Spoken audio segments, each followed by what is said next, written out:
Whispers filled the opulent ballroom as the bride laughed, pointing directly at her overweight sister. 300 guests stared, waiting for the humiliated bridesmaid to run away in tears.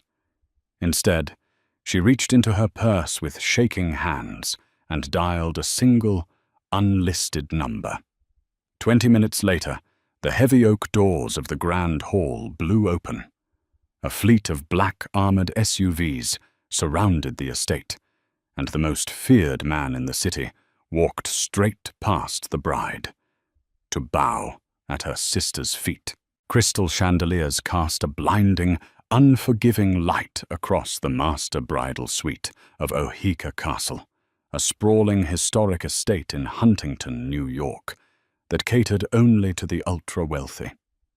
Chloe Henderson stood entirely still in front of a massive gilded mirror, her breath shallow, restricted by layers of cheap, stiff taffeta that dug mercilessly into her sides. She was a fat woman, a reality she had long since made peace with in her own private life, but one that her family treated as a terminal, highly offensive disease.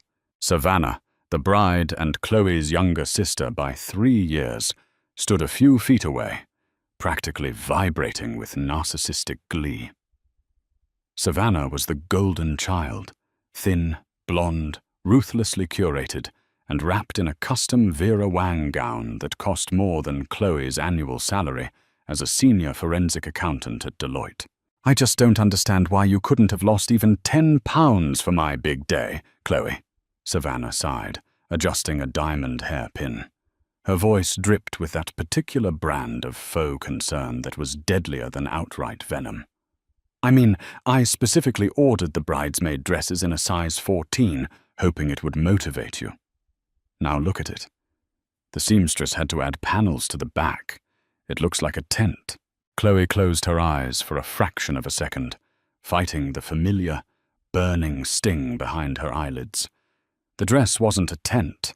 It was a hideous, aggressive shade of mustard yellow that washed out her pale complexion, and the hastily added panels in the back made it look like a Frankenstein creation. Savannah had done it on purpose. She had explicitly chosen a style and color that would humiliate Chloe, ensuring that the fat sister would stand at the altar as a stark, grotesque contrast to the glowing, perfect bride. "It fits fine, Savannah," Chloe said, her voice steady despite the way her heart hammered against her ribs. "Today is about you. Let's just focus on getting you down the aisle." Brenda Henderson, their mother, swept into the room holding a flute of champagne. She was a sharply angled woman with an expertly lifted face and eyes that only softened when they landed on her youngest daughter. When she looked at Chloe, her expression instantly curdled into a mask of polite disgust. "Chloe, for heaven's sake, suck your stomach in!" Brenda snapped, waving her manicured hand dismissively. "Derek's family is old money from Greenwich. The Montgomerys are practically royalty in Connecticut. I will not have you waddling down the aisle looking like you just raided a bakery. Stand behind the floral arrangements if you have to." The absolute cruelty of the words wasn't new, but today they felt sharper, heavier. Chloe had spent her entire 29 years being the punchline to the Henderson family's cruel jokes. She was the smart one, the one who had clawed her way to the top of a male-dominated financial sector through sheer brilliance and grit. But in her family's eyes, a master's degree and a 6-figure salary meant nothing if you couldn't fit into a sample size. A knock echoed through the suite, and Derek Montgomery, the groom, poked his head in. He was objectively handsome, with the sleek, polished look of an Ivy League graduate who had never faced a real consequence in his life. He smirked as his eyes swept over his beautiful bride. But when his gaze slid to Chloe, his upper lip curled in a barely concealed sneer. "Almost ready, ladies?" Derek asked, stepping into the room. "The photographer wants to get some shots of the bridal party before the ceremony." He paused, looking Chloe up and down. Wow, Chloe. That yellow is really something. Takes a lot of bravery to wear that much fabric. Savannah giggled, a high, tinkling sound that grated against Chloe's nerves. I told her she should have tried the juice cleanse with me, babe. Chloe gripped the edges of the vanity table, her knuckles turning white. A younger, weaker version of herself would have cried. She would have locked herself in a bathroom stall and sobbed until she threw up, consumed by the toxic shame her family so eagerly fed her. But Chloe wasn't that fragile girl anymore. Beneath the hideous mustard dress, strapped tightly to her thigh in a custom silk holster she had bought herself, was a heavy, encrypted satellite phone. It was a lifeline, a dangerous, unimaginable lifeline to a world her snobby elite family couldn't even begin to fathom. "I'll be down in a minute," Chloe said softly, turning away from the mirror. "I just need to fix my makeup." "Don't take too long," Brenda warned, already ushering Savannah and Derek out the door. "And for God's sake, put some powder on. You're sweating. Fat girls always sweat." The door clicked shut, leaving Chloe alone in the sudden, suffocating silence of the bridal suite. She exhaled a long, trembling breath, her hands coming up to rest on her soft, rounded stomach. She traced the curve of her waist, the fullness of her hips. She loved her body. It had carried her through late nights poring over corporate ledgers, through lonely holidays, through the cold reality of her existence. But more importantly, there was a man, a terrifying, impossibly powerful man, who worshipped every single curve she possessed. A memory flickered in her mind, pulling her back to a rainy Tuesday evening 6 months ago. She had been working late at the firm, auditing the books of a supposedly legitimate shipping conglomerate called Cosa Nostra Logistics. She had found millions in untraceable funds, ghost accounts, and offshore shell corporations. Being a diligent employee, she had prepared a report. Before she could file it, her office door had been locked from the outside. Gabriel Moretti had stepped out of the shadows of her own office. He was the head of the Moretti crime syndicate, the undisputed king of the city's underworld. He was 6'3" of lethal, coiled muscle, dressed in a bespoke charcoal suit, with eyes as black and cold as the bottom of the Hudson River. He had come to kill the accountant who had discovered his money laundering operation. Instead, he had found Chloe. She remembered the way his imposing frame had trapped her against her desk, the cold steel of a suppressed pistol resting against her hip. But when he had looked down at her, really looked at her, the violence in his eyes had shifted into something far more dangerous. Obsession. He had been captivated by her sharp mind, her defiance when she told him to pull the trigger or get out of her way, and most of all, her lush, soft body. He hadn't killed her. Instead, he had taken her home, effectively claiming her in a terrifying, intoxicating whirlwind of dark romance and unyielding protection. "You belong to me now, la mia regina," Gabriel had whispered against her collarbone months ago, his heavy Italian accent sending shivers down her spine. "Your battles are my battles. If anyone disrespects you, if anyone makes you feel less than the queen you are, you call me. I will burn their world to ash." Chloe shook her head, pulling herself out of the memory. Gabriel was in Chicago dealing with a rival cartel. She hadn't wanted to bother him with petty family drama. She had promised herself she could survive one weekend of Savannah's wedding. Just one weekend, and then she would go back to her quiet life and her secret dark king.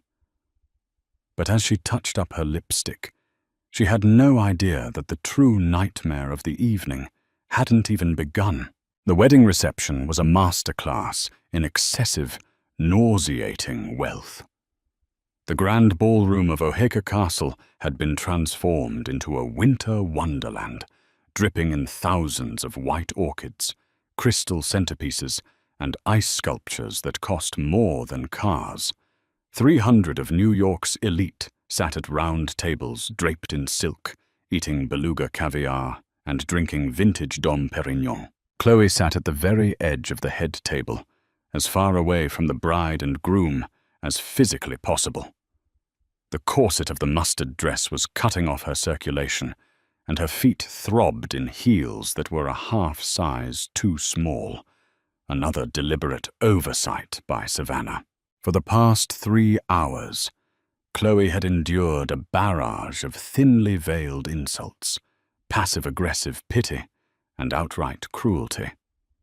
Derek's frat boy groomsman had spent the cocktail hour making pig noises whenever she walked past the hors d'oeuvres table.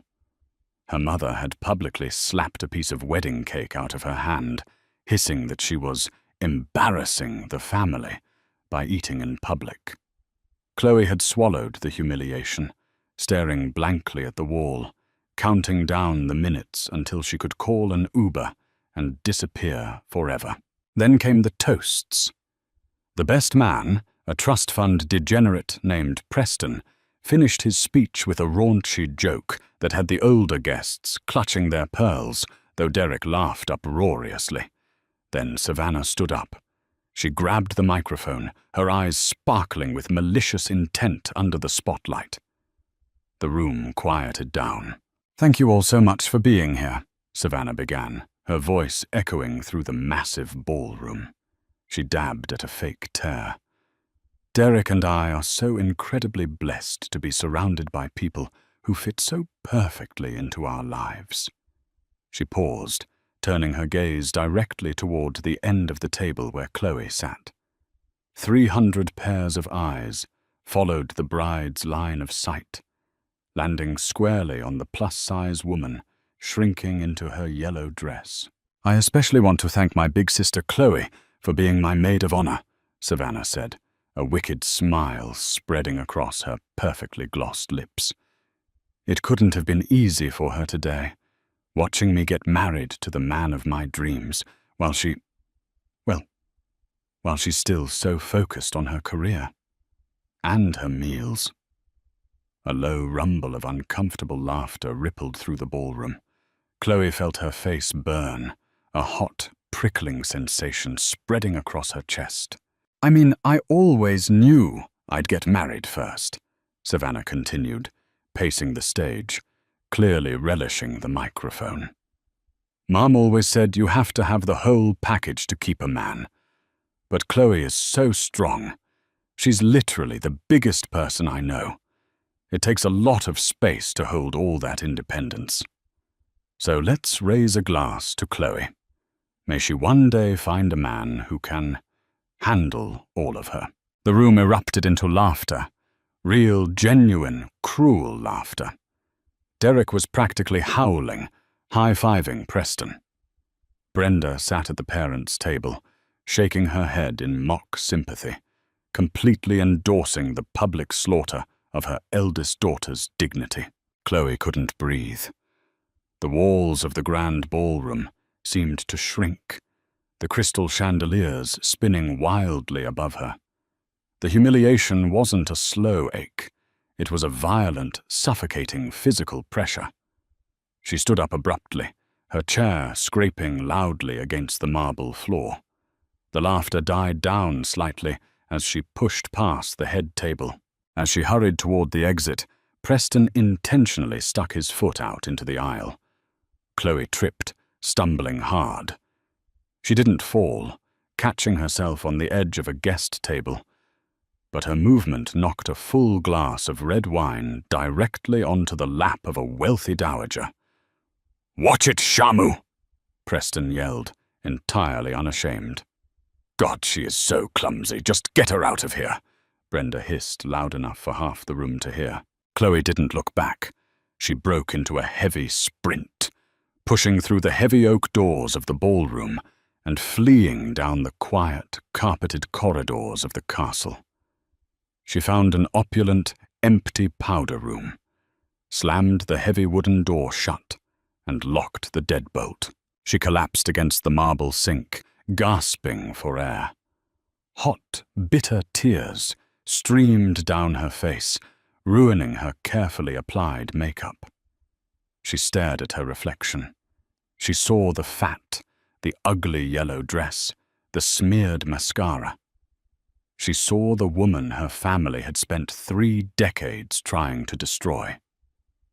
"Why do I let them do this to me?" she thought, a sob tearing from her throat. "Why do I keep coming back for more?" Her hand drifted down to her thigh. She felt the hard, rectangular shape of the encrypted phone hidden beneath her dress.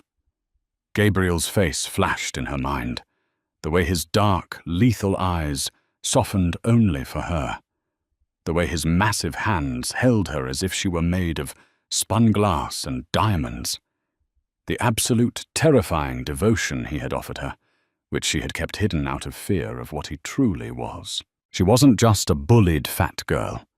She was the woman who held the heart of the devil himself. Her trembling hands reached under the ruffled fabric of the dress. She pulled out the heavy black satellite phone. There was only one contact saved in the device.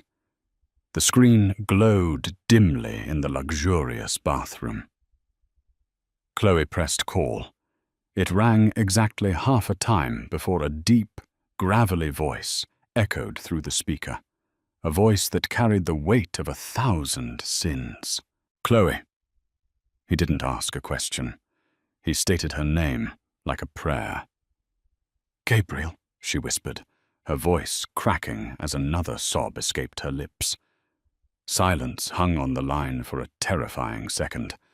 When Gabriel spoke again, the soft, reverent tone was gone, replaced by a cold, murderous absolute that dropped the temperature in the bathroom by 10 degrees. "Who made you cry?" "I'm at the wedding," Chloe choked out, sinking to the cold marble floor, hugging her knees to her chest. She humiliated me in front of everyone. They laughed at me, Gabriel. They called me a whale. They laughed." The sound that came through the phone wasn't human. It was the low, guttural snarl of an apex predator who had just been unchained. "Where are you exactly?" Gabriel asked, his voice dead flat. "Oheka Castle, in Huntington. But Gabriel, you're in Chicago." "I landed at JFK an hour ago to surprise you. My convoy is on the Long Island Expressway. I am 15 minutes away, mia dolcezza. Do exactly as I say. Wash your face. Fix your hair. Walk back into that ballroom. Hold your head up high and wait for me."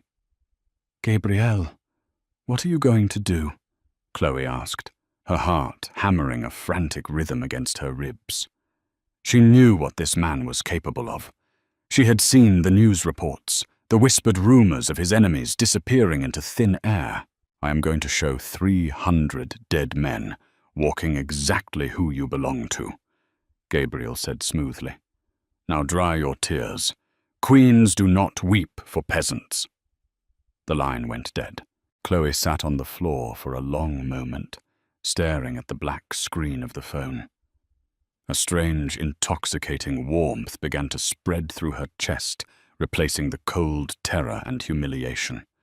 She stood up, turning the faucet on and splashing cold water on her face. She wiped away the ruined makeup, smoothed down her hair, and stared at herself in the mirror. She didn't look like a victim anymore. She unlocked the bathroom door and walked back down the long corridor toward the ballroom. Every step she took felt lighter, her spine straightening, her chin lifting.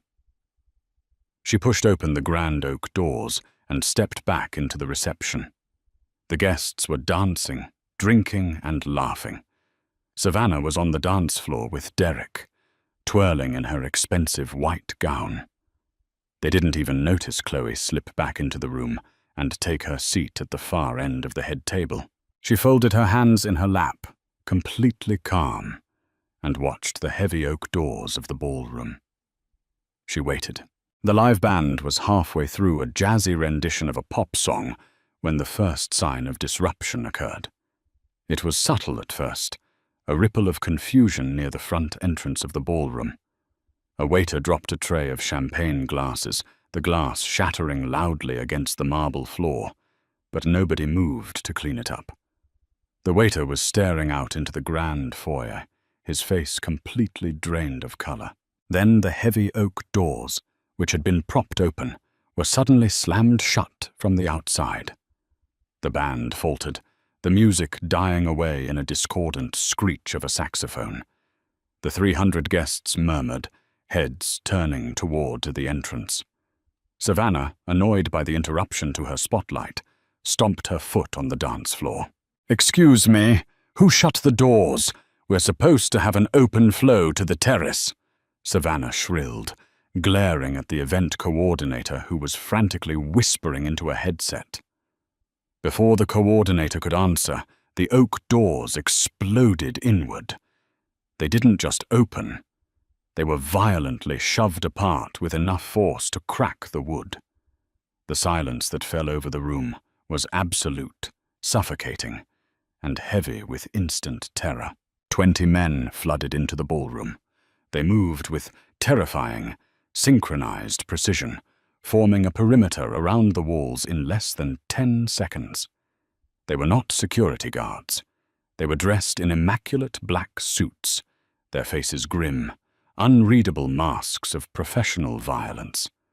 Bulges beneath their tailored jackets betrayed the heavy weaponry they carried.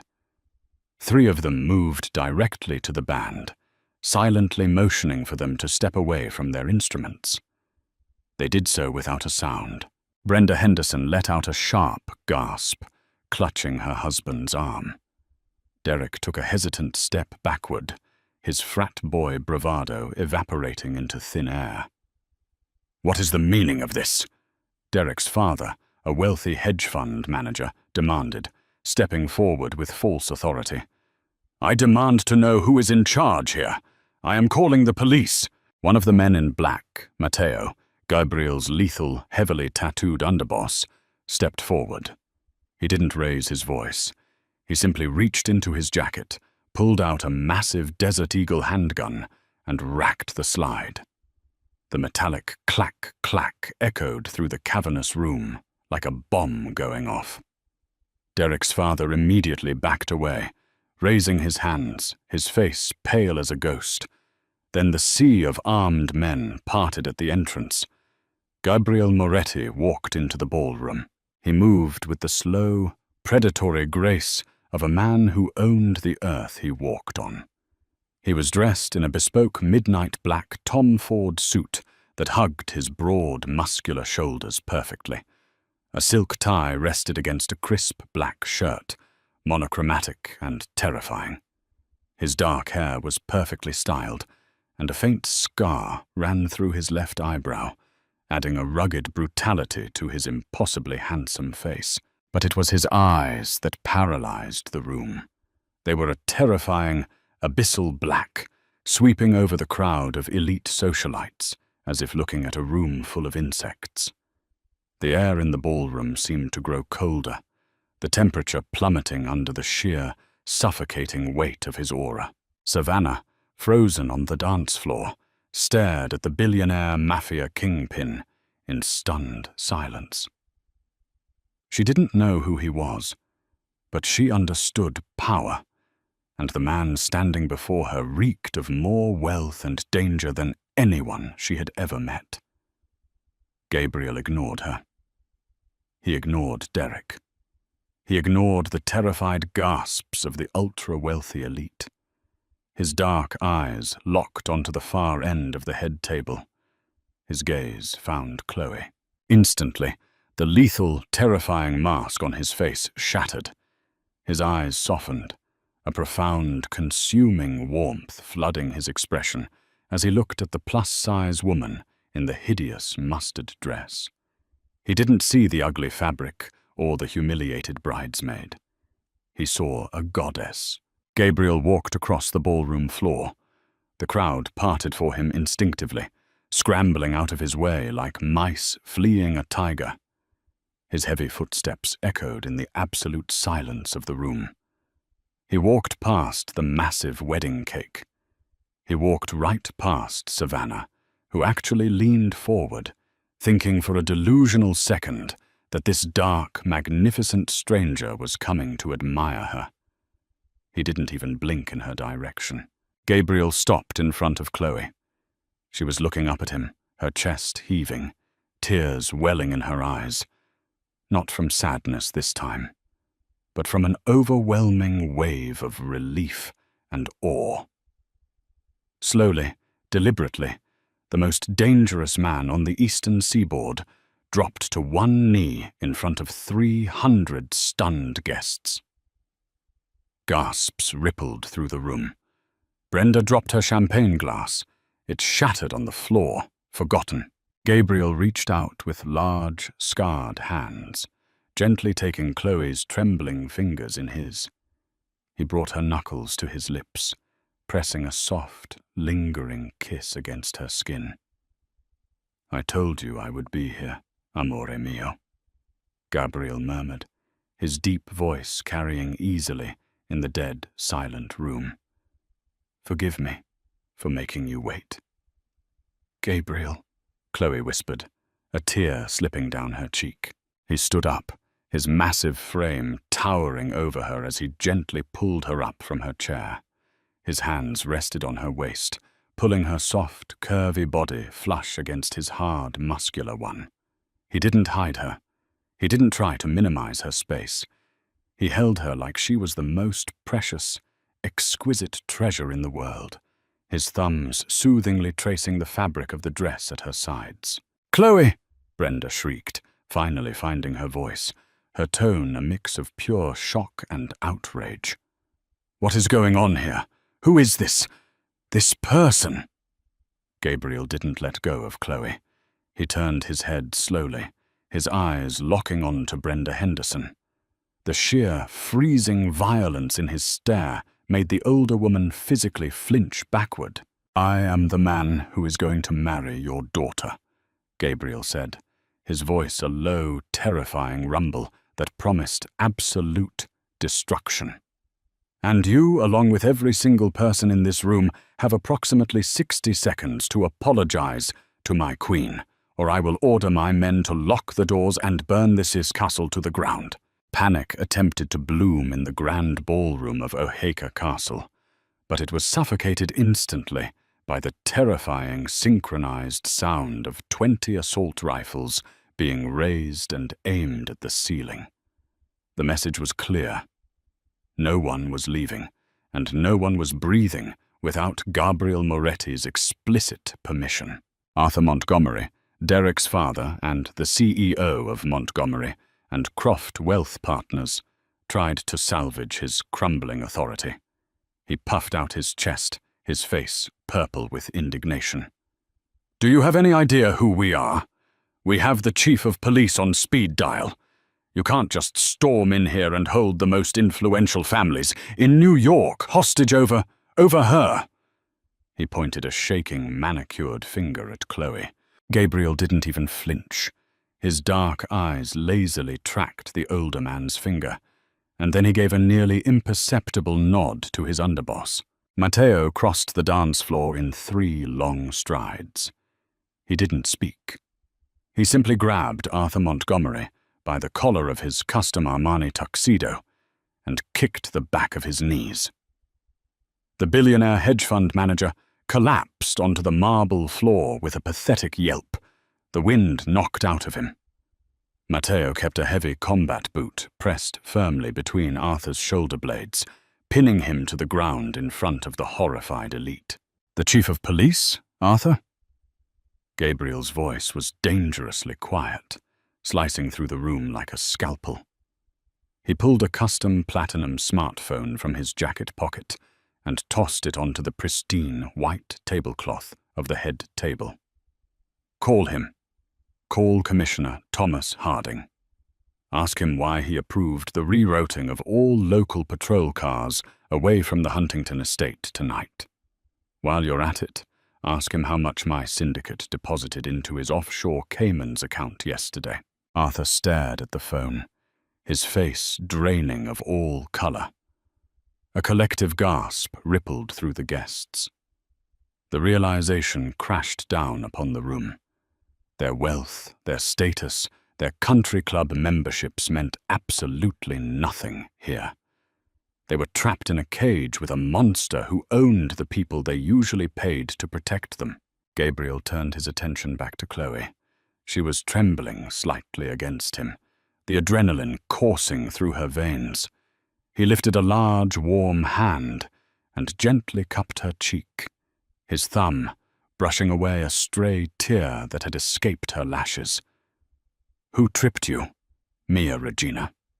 Gabriel asked softly, his tone completely at odds with the brutal violence surrounding them. "Who dared to put their hands on what is mine?" Chloe swallowed hard. She looked out at the sea of terrified faces.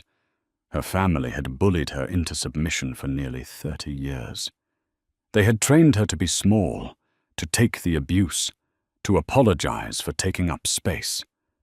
But with Gabriel's immovable strength acting as a shield behind her, the lifetime of toxic shame began to fracture. She lifted a trembling finger and pointed toward the groomsmen's table. "Him? Preston." Preston, the trust fund degenerate who had called her a whale and stuck his foot out to trip her, turned chalk white. He tried to scramble backward out of his chair, but 2 of Gabriel's soldiers were already on him. They dragged him by the lapels of his suit, his expensive dress shoes dragging uselessly against the floor, and threw him violently onto the ground at Gabriel's feet. "Please," Preston sobbed, his bravado entirely gone. "It was a joke. It was just a stupid joke. She's clumsy. I swear I didn't mean anything by it." Gabriel stared down at the weeping man, with the detached disgust of someone looking at a cockroach. "You looked at a queen and treated her like dirt," Gabriel said, his voice dropping to a terrifying guttural rumble. "You mocked a woman who has more brilliance in her little finger than you possess in your entire hollow, pathetic lineage. You saw a lush, beautiful, perfect woman, and you tried to break her to make your insignificant self feel tall." Gabriel stepped forward, his polished dress shoe coming down hard on Preston's outstretched hand. The sickening crunch of breaking bones echoed through the silent ballroom. Preston screamed, a high-pitched wail of agony, but the armed men at the perimeter stepped forward, ensuring no one moved to help him. "My beautiful Chloe is exactly as she is meant to be," Gabriel declared, his voice echoing off the crystal chandeliers. "Every soft curve, every inch of her body is worshipped by me. If I ever hear that anyone in this room, anyone in this city, has uttered a single disrespectful syllable about her weight, her appearance, or her name, I will not just kill you. I will dismantle your businesses. I will freeze your trust funds. I will erase your entire legacy from the earth." He removed his foot from Preston's shattered hand, looking back up at Brenda Henderson, who was openly weeping in terror at the parents' table. "Now," Gabriel commanded, the absolute authority of the underworld kingpin vibrating in the air. "I said I wanted apologies. Start." It was a surreal, humiliating spectacle. For the next 10 minutes, the wealthiest, most snobbish socialites in New York City lined up. One by one, under the cold, lethal gaze of the mafia and the barrels of assault rifles, they approached Chloe. They bowed their heads. They apologized. Brenda Henderson shook uncontrollably as she stood before her eldest daughter. Chloe, I'm sorry. I'm so sorry. Please, just tell him to leave us alone." Chloe looked at her mother, the woman who had monitored her food since she was 7, who had forced her into diet camps, who had made her feel unlovable. Chloe felt no pity. She felt nothing but a profound, liberating emptiness. "You aren't sorry, Mother," Chloe said quietly, her voice steady. "You're just scared. But I accept it. Because after tonight, you will never see me again." Savannah could not take it anymore. The bride, whose entire existence revolved around being the center of attention, had been pushed into the background of her own $1 million wedding. Her golden moment was ruined. The elite guests she had so desperately wanted to impress were currently groveling at the feet of the fat sister she despised. The narcissistic rage bubbled over, overriding her self-preservation instincts. "This is insane!" Savannah shrieked, storming across the dance floor in her Vera Wang gown, her perfectly coiffed blonde hair bouncing with frantic anger. "You are all apologizing to her. Look at her. She's a fat, pathetic loser. And you." She pointed an accusatory finger at Gabriel, completely ignoring the guns pointed in her direction. "I don't know what kind of mafia roleplay you're into, but you're probably just using her. Nobody like you could ever actually love a whale like her." Matteo raised his weapon, his finger tightening on the trigger, but Gabriel held up a single hand, stopping him. Gabriel looked at Savannah, not with anger, but with a chilling, predatory amusement. He pulled Chloe closer, pressing a kiss to her temple. "Using her? Little girl, you have absolutely no idea who your sister really is, do you?" "She's a boring accountant," Savannah sneered, tears of rage ruining her professional makeup. "She audits spreadsheets. She's nothing." "She is the senior forensic auditor at Deloitte," Gabriel corrected smoothly.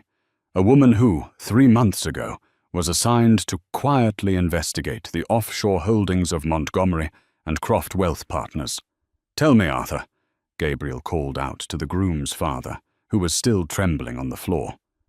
"Did you think you could hide a multi-million-dollar embezzlement scheme forever?" The ballroom went completely still. Derek Montgomery, the golden boy groom, whipped his head around to stare at his father. "Dad? What is he talking about?" Chloe finally stepped forward, moving out from under Gabriel's protective arm, though he kept his hand firmly on the small of her back. She looked directly at her sister, and for the first time in her life, Chloe let herself smile a true, sharp, dangerous smile. "He's talking about the fact that the Montgomery family is entirely bankrupt, Savannah," Chloe said, her voice ringing out clearly in the silent room. Savannah froze. "What?" "I found the discrepancies weeks ago," Chloe explained, the brilliant, analytical mind that Gabriel so deeply admired taking center stage. Arthur Montgomery has been running a sophisticated Ponzi scheme for the last 8 years. He lost his clients' money in terrible crypto investments and has been using new client funds to pay off the old ones. The firm is short nearly $80 million. Chloe looked at Derek, whose jaw had dropped in horror. "Why do you think Derek proposed to you so quickly, Savannah? Why do you think the Montgomerys, an old money Connecticut family, suddenly wanted to merge with the Hendersons? They don't love you. They needed Daddy's real estate money to cover their margins before the Securities and Exchange Commission found out." "You're lying!" Savannah screamed, her voice cracking in hysteria. She looked at Derek. "Derek, tell her she's lying!" Derek couldn't meet her eyes. He looked down at the floor, his silence confirming every single word Chloe had spoken. "She doesn't lie," Gabriel murmured, looking at Chloe with a dark, burning pride. "My queen is the smartest person in any room she walks into. I just happen to be the only man intelligent enough to recognize it." Savannah stumbled backward, clutching her custom gown as if it were suddenly on fire. The perfect, curated illusion of her life was shattering in real time. She was married to a fraud, a criminal whose family was about to lose everything, and her wedding was now the scene of their public, spectacular ruin. "Consider this my wedding gift to you, Savannah," Gabriel said smoothly, snapping his fingers. Matteo stepped forward and dropped a silver USB drive onto the floor at Savannah's feet. That drive contains all of Chloe's forensic reports. A duplicate was emailed to the SEC and the FBI 20 minutes ago. By tomorrow morning, the Montgomery estates will be seized, and Arthur will be in federal custody. Gabriel wrapped his thick, muscular arm around Chloe's waist, pulling her flush against his side. He looked out over the ruined wedding, at the terrified socialites, the weeping groom, and the shattered, hysterical bride. "This city belongs to me," Gabriel promised the room, his voice a low, terrifying vow. "And from this moment forward, this woman belongs to me. If I catch wind that any of you have looked at her sideways, breathed her name in gossip, or so much as walked on the same side of the street as her, there won't be a hole deep enough for you to hide in. Do we understand each other?" A frantic, terrified chorus of "yes" and "we understand" echoed from the ultra-wealthy crowd. Gabriel didn't wait for another word. He turned on his heel, keeping Chloe tucked safely against his side, and began to walk toward the exit. The perimeter of armed men seamlessly folded inward, creating an impenetrable human shield around them as they exited the ballroom. They walked out into the cool, crisp night air of Long Island.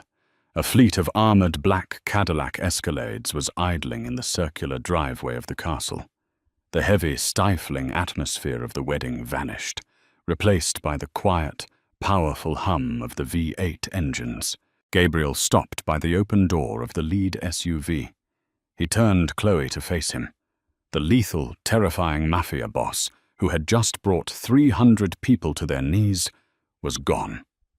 In his place was a man looking at the woman he loved with total, unconditional adoration. "You wore the yellow dress," Gabriel whispered, a small, genuine smile playing on his lips as his hands traced the hideous fabric. "I told you to buy the emerald silk one we looked at in Milan. I had to play the part one last time," Chloe admitted, a breathless, giddy laugh escaping her lips. The crushing weight she had carried for 29 years was gone.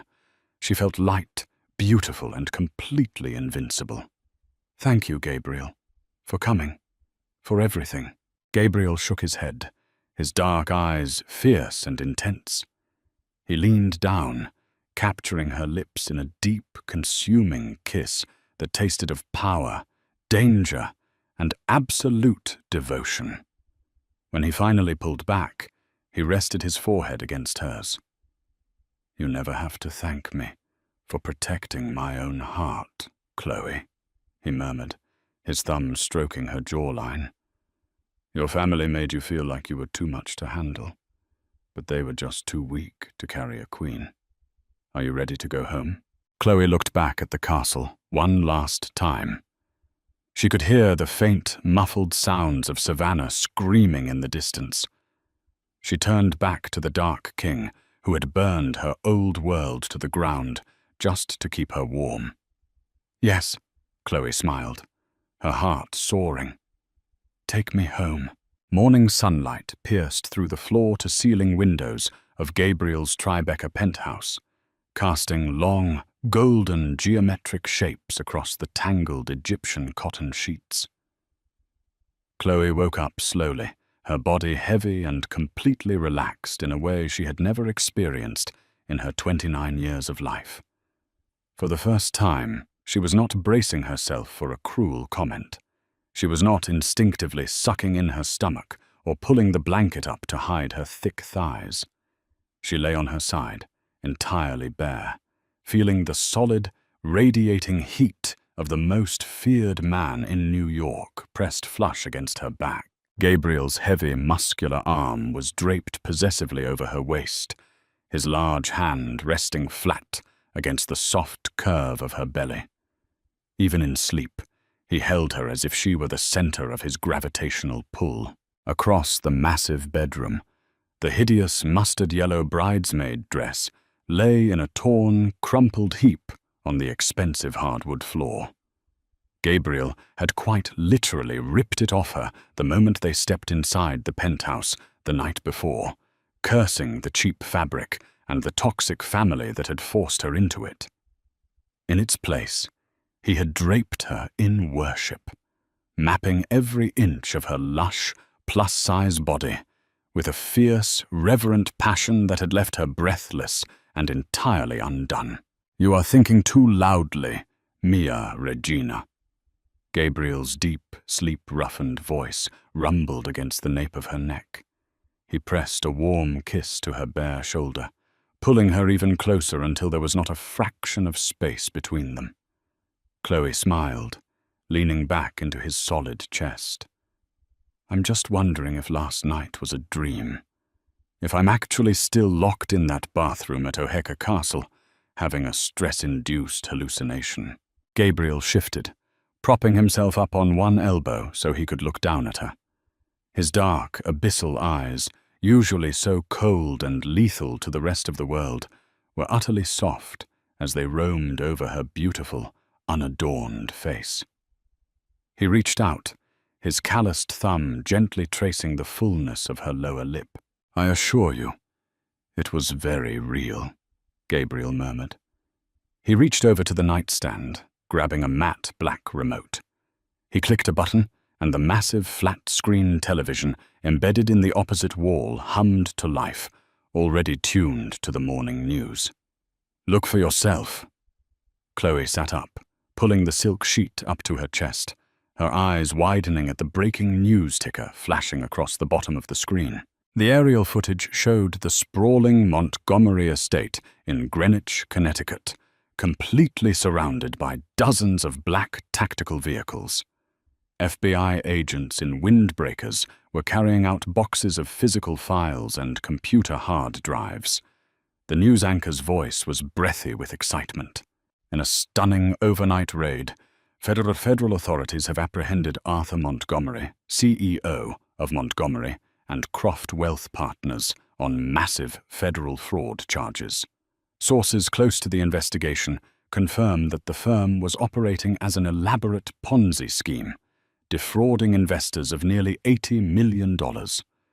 In a bizarre twist, Montgomery was arrested in his tuxedo, having just fled his son's lavish wedding at Oheka Castle. The screen cut to footage captured from a cell phone outside the castle. It showed Derek Montgomery, the arrogant golden boy groom, crying on the hood of a police cruiser as he was placed in handcuffs for questioning. Behind him, Savannah was screaming hysterically, tearing at the tulle of her custom Vera Wang gown as she tried to slap a camera away from her face. Chloe exhaled a long, shaky breath, leaning her head back against Gabriel's shoulder. "It's really over. They lost everything." "Not just the Montgomerys, Chloe," Gabriel said softly, his tone carrying a dark, knowing edge. He gently ran his fingers through her messy hair. "Tell me what else you found in those ledgers when you were auditing the firm." Chloe hesitated, looking down at her hands. The brilliance of her mind was a terrifying weapon when she actually chose to wield it. Arthur Montgomery needed an injection of liquid cash to keep the SEC off his back for just a few more weeks. He convinced my parents that he was doing them a massive favor by letting them into an exclusive off-the-books crypto portfolio reserved only for billionaires. Gabriel smiled, a dark, predatory smirk that made him look every inch the mafia kingpin. "And your parents, desperate to prove they belonged in that tier of high society, took the bait. They took out a massive second mortgage on their house in the Hamptons," Chloe confirmed, her voice devoid of any sympathy. "They drained their entire retirement fund, my father's corporate stock options, and the trust fund they had set up for Savannah. They handed Arthur Montgomery $7 million in untraceable wire transfers 48 hours before the wedding. It's all gone. Every single cent is tied up in federal evidence, and because it was an unregistered illegal investment, the government will seize it. Gabriel let out a low, approving hum. He leaned down, kissing the soft curve of her breast just above the sheet. My brilliant, ruthless queen, you didn't just expose a fraud. You completely bankrupted the people who abused you, and you did it without firing a single bullet. I didn't do it to ruin them, Chloe whispered, looking back at the television as Savannah's sobbing face flashed across the screen. I did it because it was the truth. They built their entire lives on lies and cruelty. They judged me for taking up space, for having fat on my body, while their own souls were entirely hollow. Gravity just finally caught up with them. Gabriel cupped her face, forcing her to look away from the screen and directly into his intense, burning gaze. They do not matter anymore. Their world is ashes. This is your world now. And I will spend the rest of my life making sure you have everything you were ever denied.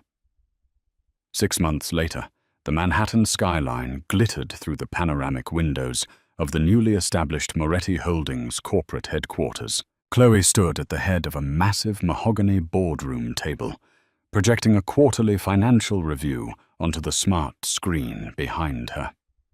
She was not the same shrinking, terrified woman who had tried to hide in a yellow dress. She wore a custom-tailored, emerald green silk blazer that cinched perfectly at her waist, accentuating her lush curves rather than hiding them. Her hair was blown out in sleek, confident waves, and a pair of diamond studs, a Tuesday gift from Gabriel, sparkled at her ears. Surrounding the table were 15 of the most dangerous men in the city.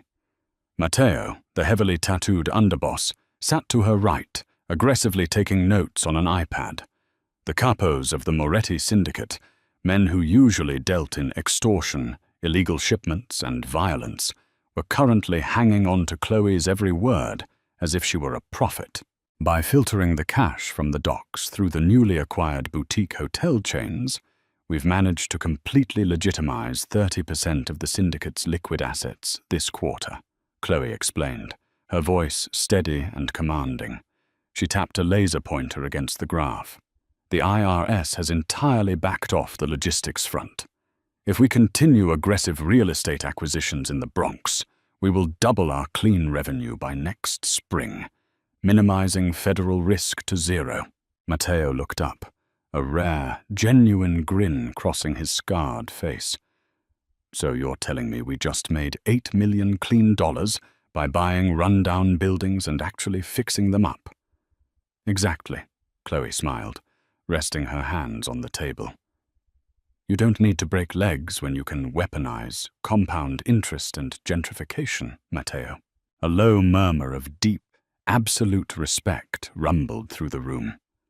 The men of the Moretti family didn't just tolerate Chloe because she was the boss's woman. They worshipped her. In 6 months, her brilliant financial mind had saved 3 of them from federal indictments and doubled the family's legitimate wealth. She was the undisputed queen of the syndicate, protecting them with ledgers and tax loopholes, while they protected her with bullets and blood. The heavy boardroom doors opened, and Gabriel walked in. The temperature in the room immediately shifted, the capos straightening in their chairs out of sheer instinct. Gabriel was dressed in a sleek, charcoal 3-piece suit, his dark eyes instantly zeroing in on Chloe. He didn't care about the quarterly profits on the screen. He only cared about the woman presenting them. "Meeting adjourned," Gabriel ordered smoothly. The 15 lethal men stood up immediately, gathering their tablets and filing out of the room, without a single word of complaint. Matteo tipped his head respectfully to Chloe, before pulling the heavy doors shut behind him. leaving Gabriel and Chloe alone in the vast, silent boardroom. Gabriel crossed the room with slow, predatory grace. He stopped right in front of her, his large hands immediately coming up to grip her thick hips. He pulled her flush against him, burying his face in the crook of her neck and inhaling deeply. "You are working too hard, mia dolcezza," Gabriel murmured, pressing an open-mouthed kiss against her pulse point. "I did not build you an empire so you could spend your afternoons looking at tax codes."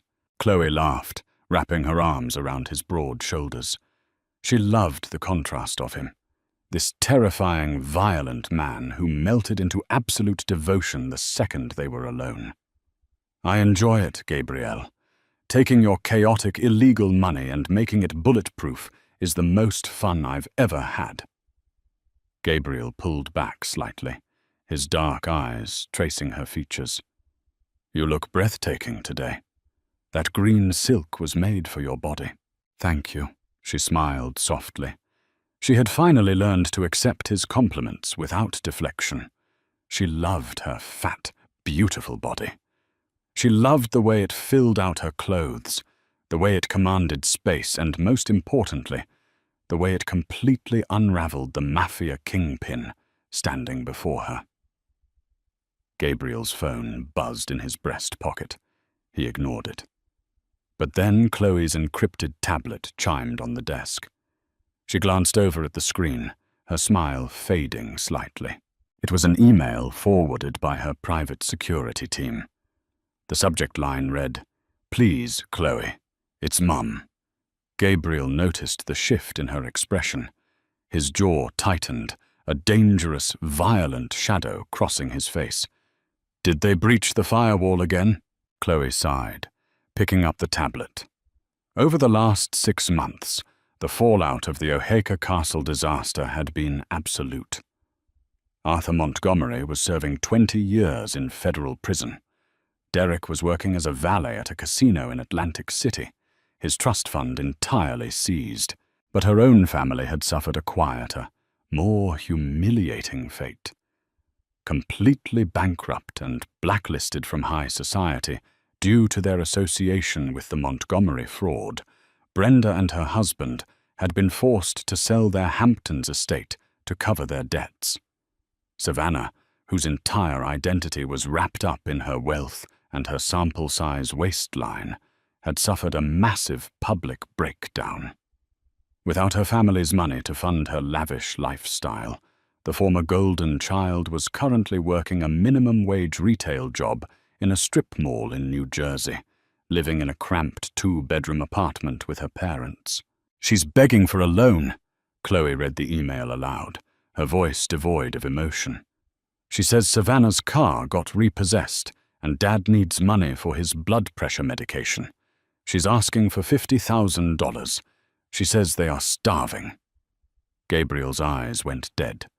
He reached into his jacket, resting his hand on the cold steel of his firearm. "Give me the word, Chloe.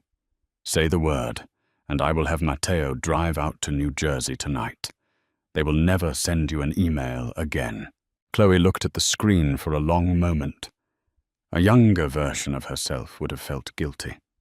She would have transferred the money, desperate to buy the love and approval of a mother who had only ever looked at her with disgust. She would have apologized for her own success. Instead, Chloe deleted the email. She blocked the IP address entirely, wiping the last digital trace of her toxic family from her life. "No," Chloe said, looking up at Gabriel, her eyes clear and unbothered. "They aren't worth the bullets, Gabriel. Let them live in the ruins they built. They wanted a thin, beautiful, perfect life. Let them see how hollow it really is."